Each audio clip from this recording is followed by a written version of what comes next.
Assalamualaikum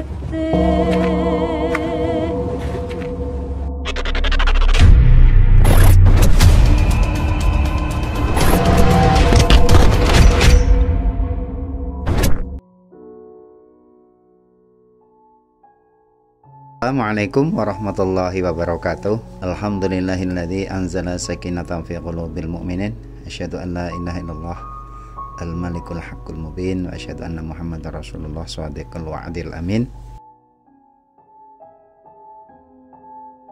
Perjalanan kita lanjutkan untuk berziarah di makam Nitikan yang berada di Dusun Nitikan, Sorosutan, Umbul Harjo, Yogyakarta.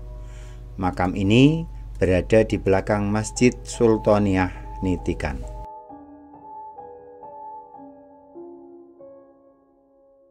Komplek makam Nitikan dikelilingi pagar yang terbuat dari susunan batu bata tanpa spasi dengan pintu gerbang membentuk gapura padu raksa. Sebagian besar nisan makam terbuat dari batu andesit. Tokoh yang disemayamkan di makam tersebut antara lain Pangeran Besar Sultan Syarif Sayyid Abdurrahman, Raden Rangga, dan keluarga Raja Mataram Islam, serta makam Kanjeng Ratu Pakubuwono I, istri Pangeran Puger, susuhunan Pakubuwono I yang bernama Ratu Peruk, atau yang dikenal juga dengan Kanjeng Ratu Puger atau Roro Jumbring. Salah satu yang dimakamkan di sana adalah Raden Rangga atau putra Panembahan Senopati, yang merupakan putra Panembahan Senopati dari selir Dewi Angron Sagi.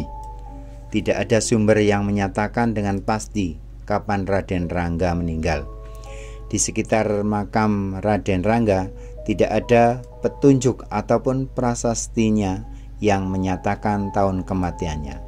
Namun, apabila membandingkan dengan masa pemerintahan Raja pertama Mataram yang bergelar Panembahan Senopati yang berkisar pada tahun 1588 sampai 1601, maka diperkirakan Raden Rangga meninggal pada pertengahan abad ke-17. Ada dua versi kelahiran Raden Rangga. Salah satunya adalah versi pertama, bermula dari ketika Panembahan Senopati yang melakukan topo broto di Dlepih yang terletak di selatan wilayah kerajaannya. Diceritakan ada seorang putri yang jatuh cinta kepadanya. Rasa ketertarikan kepada Raja Mataram itu tak terbendung, sehingga mendorong putri itu mendatangi pertapaan Panembahan Senopati. Putra yang dihasilkan dari hubungan mereka itulah kemudian dinamakan Raden Rangga. Ketika Raden Rangga menginjak dewasa, dinilai kurang memiliki tabiat yang baik, yang jauh dari nilai-nilai adab keluarga kerajaan. Raden Rangga juga digambarkan sebagai sosok yang sangat sakti, kuat, teguh, berwatak pemarah, dan suka memukul. Konon, dia juga dikenal memiliki kekuatan gaib atau aji-aji, piandel, dan ilmu-ilmu kedigdayaan lainnya. Sikapnya yang pemberani dan kasar semakin menambah kesan bahwa Raden Rangga adalah anak nakal. Konon, proses kematian Raden Rangga ada dua versi.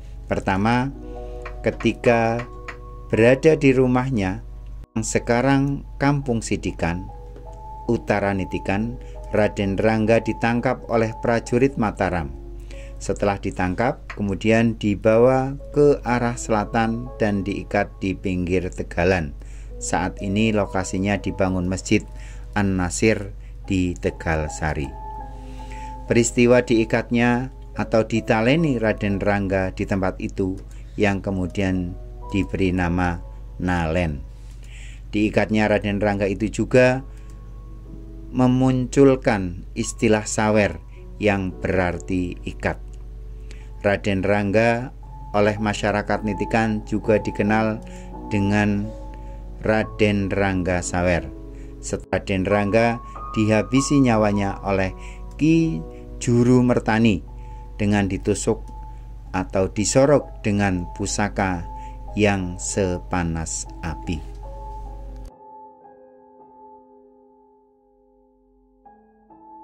Inilah yang memunculkan nama Soro Genen yang letaknya tidak jauh dari Nalen dan Tegalsari.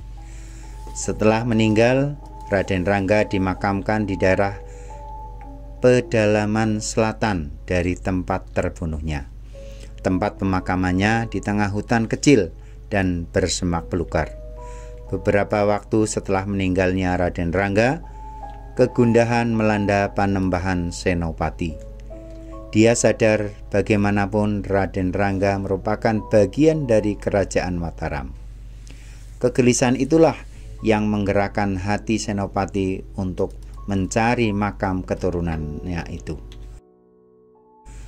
Proses mencari itu disebut juga menjemput. Dalam bahasa Jawa dikatakan marani atau nitik keluarga yang dicari-cari atau ditunggu-tunggu. Makam itu pun ditemukan. Dari proses nitik itulah kemudian wilayah ini disebut Nitikan atau disebut juga Panitikan. Versi lain, meninggalnya Raden Rangga yakni pada suatu ketika sepulang dari rumah pamannya di Pati atas saran ayahnya Panembahan Senopati dalam rangka menambah kesaktiannya diminta untuk berguru kepada Ki Juru Martani. Sepulang dari berguru di sana, dalam perjalanan pulang, Raden Rangga mendengar di desa Patalan ada ular raksasa yang sangat besar dan ganas yang suka memangsa orang.